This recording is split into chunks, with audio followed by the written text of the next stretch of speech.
Essa é uma websérie que traz histórias reais sobre violência doméstica e de gênero, antes e durante a pandemia. Assista, curta, compartilhe e contribua por um mundo mais justo, com mais respeito e dignidade para todas e todos.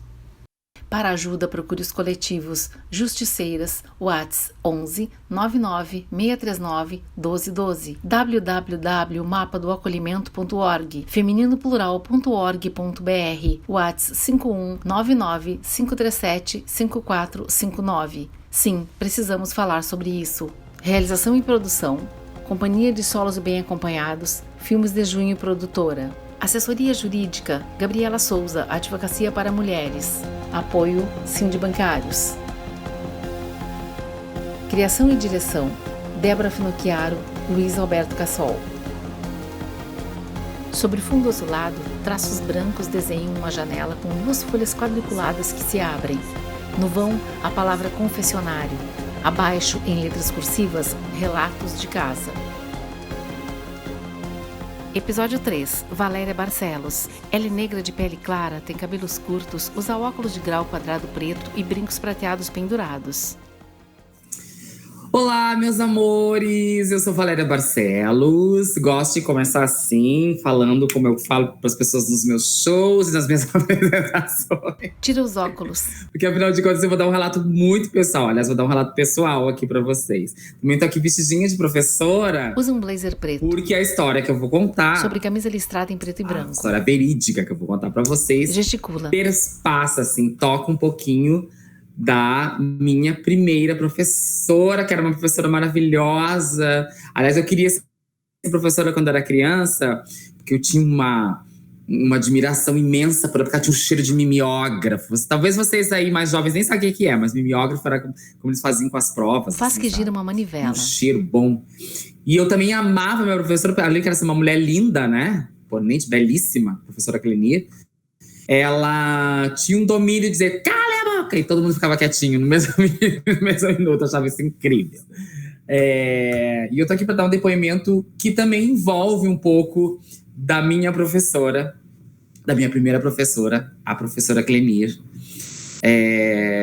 Minha primeira professora lá de Santo Ângelo. Eu sou de Santo Ângelo, no interior do estado do Rio Grande do Sul. A minha história envolve a minha infância. E a gente vai ter que voltar um pouquinho para poder falar sobre isso. Eu fui uma criança muito feliz, embora tenha vivido numa cidade muito racista e com problemas de misoginia totais e completos, né? A minha mãe ficou grávida de mim e o meu pai foi embora. Logo, a figura masculina, se é que isso tem necessidade, a gente sabe que não tem, mas enfim, dessas coisas de figuras, né? A figura masculina que tínhamos era o meu avô e mais próximo de mim, assim, um primo, que é um dos personagens principais aqui dessa história que eu vou contar para vocês. Imagem do peito para cima na tela do computador. Eu lembro muito da minha infância e dos meus sonhos de criança e das minhas vontades, dos meus anseios, e de tudo que povoava a minha mente com relação a quem eu sou hoje. E lembro de uma história pontual que também quero dividir com vocês antes de partir para o meu relato em si.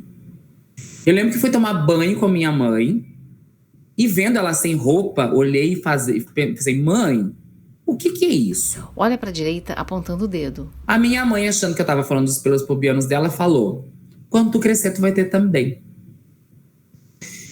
Junta-se a isso, eu tinha uma tia que tinha uma verruga no nariz. Essa verruga, vez ou outra, era cauterizada e acabava voltando. Até que um dia ela cauterizou total e apareceu lá na minha casa com o nariz ensanguentado. Eu tinha ouvido uma história da minha mãe de que alguém, quando se tornava mocinha, quando se tornava mulher, sangrava. E fiz uma ligação direta na minha mente de criança trans e muito imaginativa de que já sei, vai cair quando eu crescer. Vai cair quando eu crescer. Movimenta as mãos espalmadas para frente. E fiquei pensando e esperando que o pinto caísse quase toda a minha infância. Isso nunca aconteceu. Isso me fez ser uma criança, como todas as crianças trans, muito precoces. Eu desenvolvi uma precocidade intensa e verdadeira e pulsante diante de tudo isso. Diante daquilo que eu imaginei, que eu tive certeza quando cresci um pouco mais, que ia ser muito difícil para mim. Ter que ser essa atriz que eu sou hoje, Sorri. Na realidade, interpretar a minha própria realidade. Quando eu era uma pessoa dentro de casa e uma pessoa fora. Ela tem rosto fino e usa maquiagem. A minha professora foi responsável por muitas das minhas maiores alegrias. Eu lembro exatamente do dia em que a professora lá me descobriu essa cantora, essa artista. Eu tava lá separadinha das outras crianças, sentadinha num cantinho lá, e cantando uma música que eu lembro até hoje. A música era uma música da Nica Costa, que era Sometimes I wonder where have you been, who I am. Que era uma criança prodígio da época, assim, Nica Costa. Acho que todas as crianças queriam ser a Nica Costa naquela época. E ela veio, assim, a professora veio. Com a mão direita em concha, perto do ouvido. No meu pescoço, falou: nossa, mas tu canta muito bem. Já sei quem é que vai representar a nossa sala de aula aqui no Festival de Talentos da escola. E eu disse: eu não quero ir, eu não quero, porque eu era uma criança muito tímida. E assim, ficar em público pra mim era um tormento, imagina, né? Eu tinha muita vergonha, muita vergonha. Enfim, ela me fez ir, porque professora no meu tempo era lei, o que ela dizia era lei. E eu acabei indo e ganhei o festival, 6 anos de idade, aquela criancinha brincando com o ioiô. Eu encontrei um brinquedinho divertido. Faz uma dancinha. Tenho certeza que é a musiquinha que eu ganhei lá, brincando com o ioiô. E a partir disso, eu percebi que eu já tinha um encantamento maior pela minha professora e achei aquilo maravilhoso. Bom, mas agora eu quero falar da minha história em si e quero falar para vocês o quanto é importante a gente falar sobre 2 coisas. Primeiro, que a gente precisa entender que dentro de casa, na nossa família, a gente não está salvo de absolutamente nada. E que a gente tem que ter o direito, sempre, de achar… Ao fundo, uma parede cinza. Que a gente não precisa ter todo esse encantamento e nem tampouco ter toda essa proximidade, talvez. Não sei se é essa palavra, mas esse aconchego que as pessoas falam tanto sobre família, né? Há coisas que precisam ser ditas e precisam ser cuidadas. Bom, como eu falei para vocês, eu não tive essa figura paterna e sempre fui criada por muitas meninas, muitas mulheres. A minha tia, a minha avó, a minha mãe, que ficavam todas fora de casa o tempo inteiro. Porque, enfim, mulheres negras falam sobre feminismo, criaram o feminismo, muito menos essa expressão ser criada. Enquanto as mulheres brancas estavam lá na rua protestando e queimando seus sutiãs, a roupa suja, chamuscada e suja de fumaça e de fuligem desse fogo que ficou lá, era lavada pelas mulheres negras na casa dessas pessoas, que deixavam seus filhos sozinhos e iam cuidar dessas pessoas. Então, né, aí a gente tem um paradoxo muito grande, né? Eu ficava em casa brincando, imaginando essa menina, essa mulher que eu seria já desde sempre. E sem essa figura paterna, sem essa figura masculina, mas eu tinha um primo que eu endeusava muito, assim. Que ele era um primo mais velho e ele sabia de todas as coisas que eu não sabia, né? Como uma grande família do interior do estado, nossa família era muito grande, a gente não tinha muito espaço lá na nossa casa. E acabávamos dormindo que um pouco juntos, assim, né? Porque, enfim, eram parentes, eram etc e tal. E a gente acabava dormindo juntos. Eu confesso para vocês que eu não lembro direito quando isso começou. Mas lembro depois, e é uma lembrança que eu tenho de agora há pouco tempo, e fazendo terapia, essas coisas acabaram voltando para minha cabeça. Lembro de uma data em especial. Eu devia ter uns 8 anos, 7 para 8, no máximo 9. E esse menino já era bem mais velho, já devia ter uns 15, 16 anos. Então a nossa anatomia era muito diferente, lógico, né? Uma criança de 8 anos, ele um menino já de 6, ou seja, qualquer coisa que viesse a acontecer entre nós ia causar um machucado muito grande em mim, né? Tanto psicológica quanto fisicamente.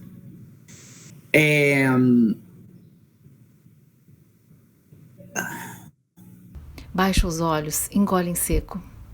Eu me lembro, não tão nitidamente, mas me lembro de irmos dormir e eu já me lembro também de que isso me causava tremores. Eu ficava tremendo muito cada vez que eu sabia que ia chegar a hora de dormir. E era engraçado porque durante o dia eu não tinha essa sensação de medo dessa pessoa. Eu tinha uma sensação de idolatria, era um ídolo, né? Era uma pessoa que eu confiava muito e que era o menino que sabia tudo mais que eu, né? E que me protegia, inclusive, dos outros meninos, porque eu sempre fui uma criança muito delicada e muito, enfim, muito frágil nesse sentido. Mas dessa situação especial, eu me lembro quando estávamos lá deitados e tudo mais. E na madrugada... Angustiada, ela olha para baixo. E na madrugada eu fui acordada com uma dor muito grande. Uma dor insuportável, assim.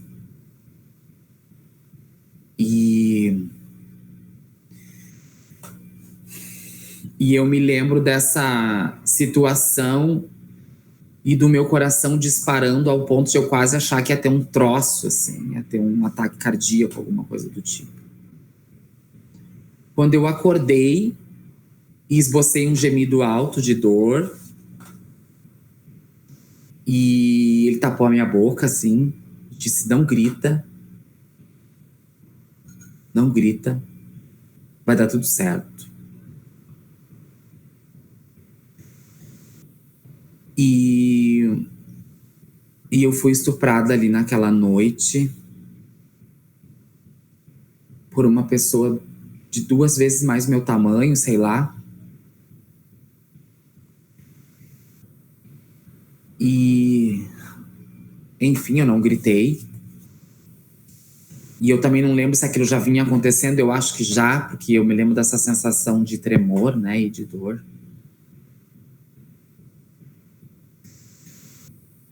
Quando isso acabou, eu fui pro banheiro e eu lembro do cheiro de fezes com sangue. Que é uma coisa que não sai nunca da minha cabeça, esse cheiro. Eu lembro do cheiro. Eu tô lembrando agora. E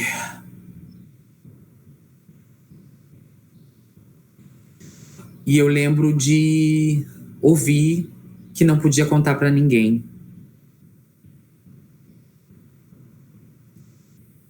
E lembro também de não ter contado pra ninguém nunca isso.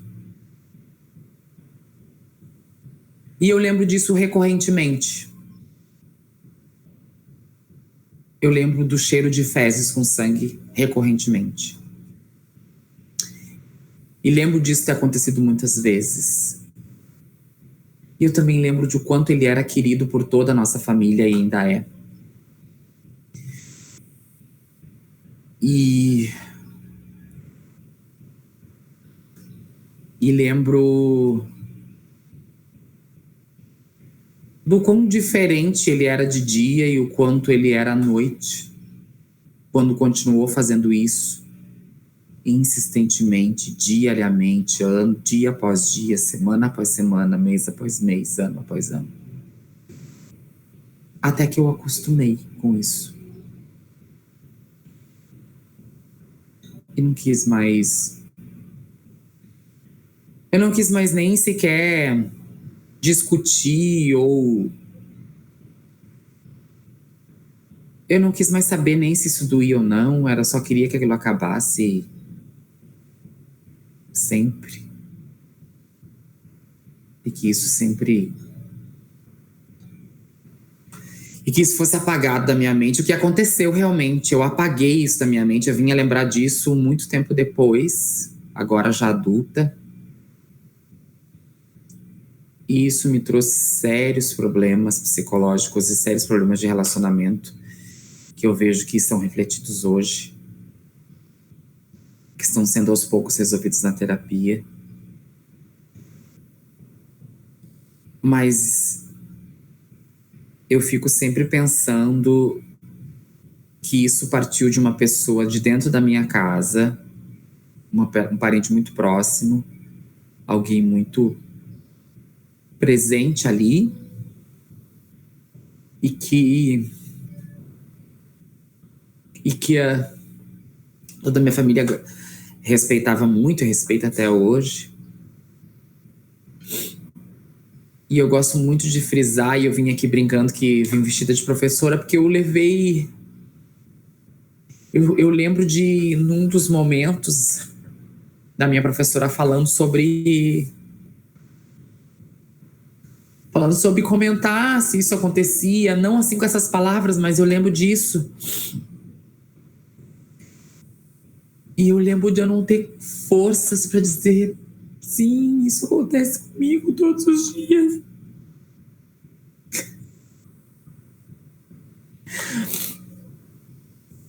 E eu não consegui ter forças para falar e responder.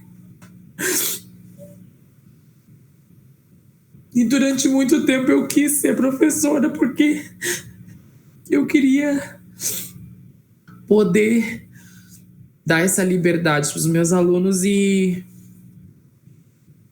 eu queria poder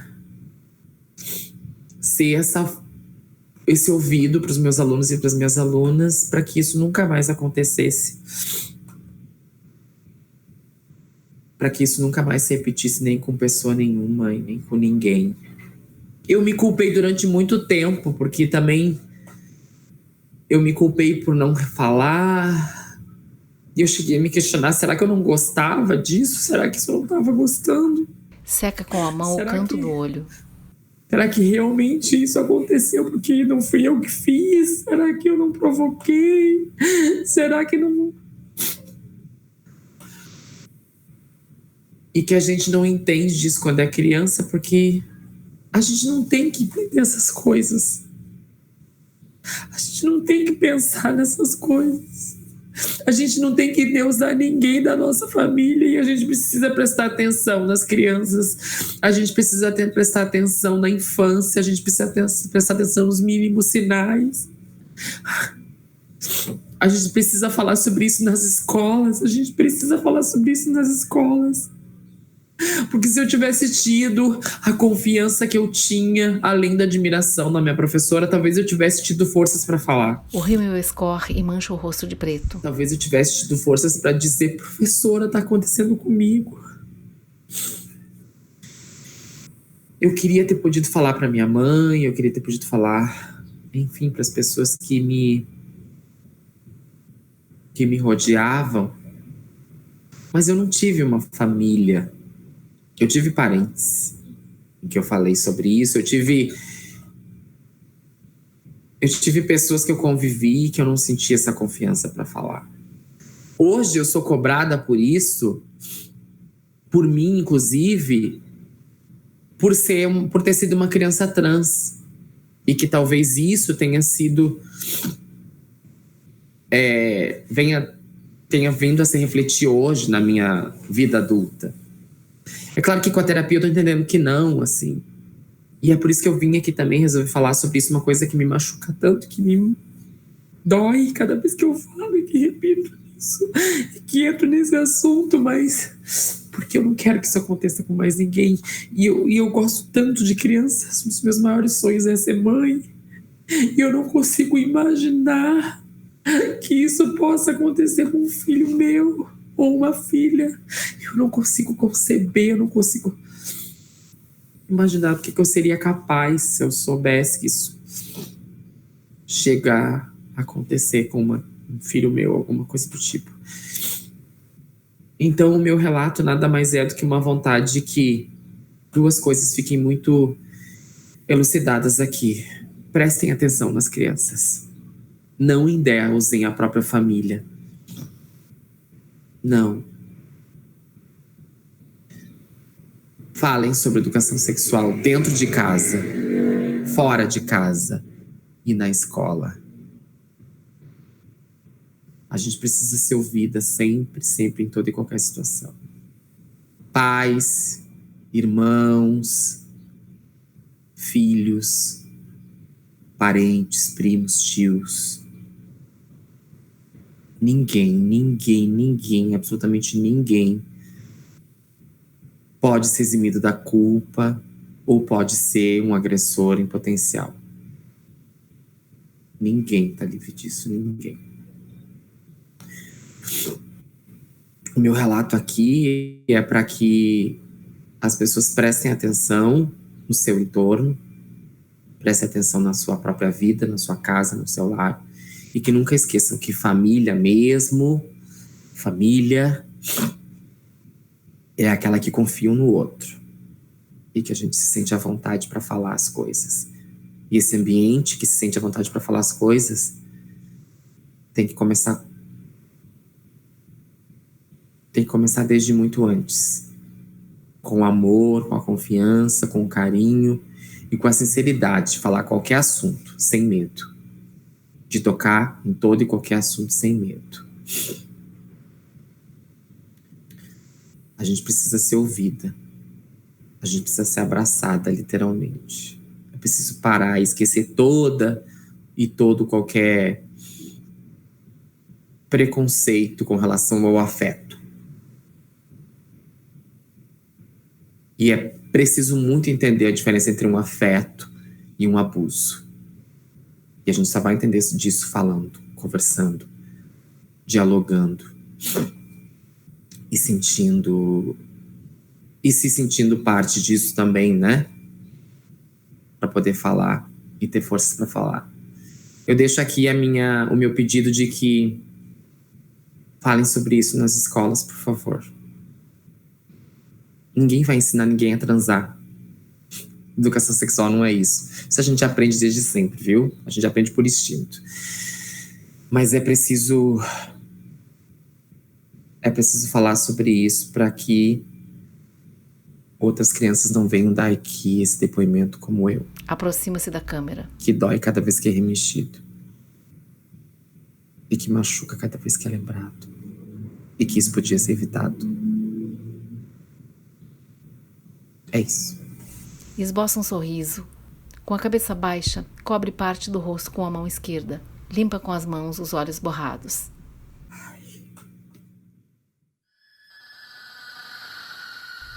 Logo, confessionário, relatos de casa. Gabriela Souza, Advocacia para Mulheres. A violência sexual contra as crianças é alarmante no Brasil.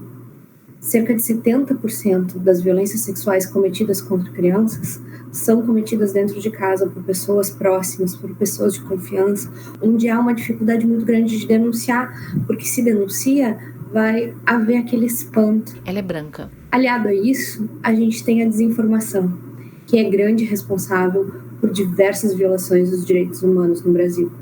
A falta de informação, a falta de educação sexual, a falta de conversa, né? Os pudores excessivos, a falta de poder olhar para o corpo e entender o que é o corpo, como ele funciona, onde é permitido o toque, onde não é. Tem cabelos crespos. O Brasil é o país que mais consome pornografia transexual do mundo. E, ao mesmo tempo, é o país que mais mata pessoas transexuais do mundo. Esse vergonhoso primeiro lugar, ele fala demais da gente enquanto sociedade e demais da gente enquanto falta de compreensão sobre os afetos dos outros.